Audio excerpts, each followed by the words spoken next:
Cobalt avtomobiliga 4 million 200 ming so'mga original jihozlari bilan 4-chi pokoleniya metan ustanovka qilib berildi. MCM varianti bo'lganligi uchun programma, pрошивка, motor, korobkasiga programmalari ham qilib berildi.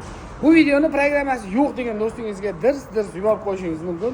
Kelsa bemalol programma pрошивкалari bilan, motor, korobkalari bilan programmalarni qilib, cho'tki qilib ishini bitirib beramiz. Qo'yilgan jihozlarimizni bitta-bitta tanishtirib o'tamiz. Blok upravleniyamiz Alex Optiva Pico blok upravleniyasi ustanovka qilib berildi. Original Polshan.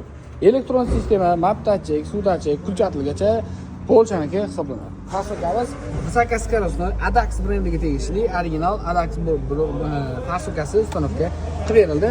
Reduktorimiz MRZ kompaniyaning original reduktori ustanovka qilindi. Kimga shunday sifatli, ishonchli, tezkor xizmatlar kerak bo'lsa, pastda nomer qoldiramiz, bemalol aloqaga chiqishingiz mumkin.